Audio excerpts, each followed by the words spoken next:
Hello ಎಲ್ರಿಗೂ ನಮಸ್ಕಾರ. నటి అమూల్య గౌడ ఈ పేరు తెలియని బుల్లితెర ప్రేక్షకులు ఉన్నారని చెప్పడంలో ఎలాంటి సందేహం లేదు.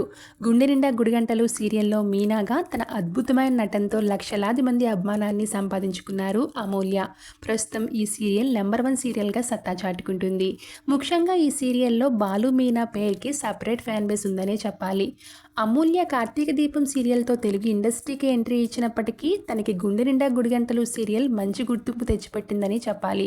అయితే అమూల్య కన్నడ యాక్టర్. అక్కడ కూడా పలు సీరియల్స్ షోస్తో మంచి గుర్తింపు తెచ్చుకుంది. అమూల్య ప్రస్తుతం కన్నడలో మహాలక్ష్మి మధువే అనే కొత్త సీరియల్ చేస్తున్నారు. ఈ సీరియల్ ఈ జూన్ 1 నుండి సాయంత్రం 6:30 ఉదయ టీవీలో టెలికాస్ట్ అవుతుంది. అయితే సోషల్ మీడియాలో ఎంతో యాక్టివ్గా ఉండే అమూల్య గౌడ ఈరోజు ఒక గుడ్ న్యూస్ని షేర్ చేసుకున్నారు. అమూల్య నటిస్తున్న మహాలక్ష్మి మధువే సీరియల్ ఈ వారం 3.6 రేటింగ్ సంపాదించుకుని నెంబర్ 4 సీరియల్గా నిలిచింది. ఈ గుడ్ న్యూస్ని అమూల్య తన సోషల్ మీడియా వేదికగా షేర్ చేస్తూ ఇంత మంచి సక్సెస్ ఇచ్చిన అభిమానులకి థ్యాంక్స్ తెలియజేసింది. ఇక ఈ పోస్ట్ చూసిన నెటిజన్లు అమూల్య గౌడ కంగ్రాచులేషన్స్ తెలియజేస్తూ ఆల్ ది బెస్ట్ అంటూ కామెంట్స్ పెడుతున్నారు. Thank you so much for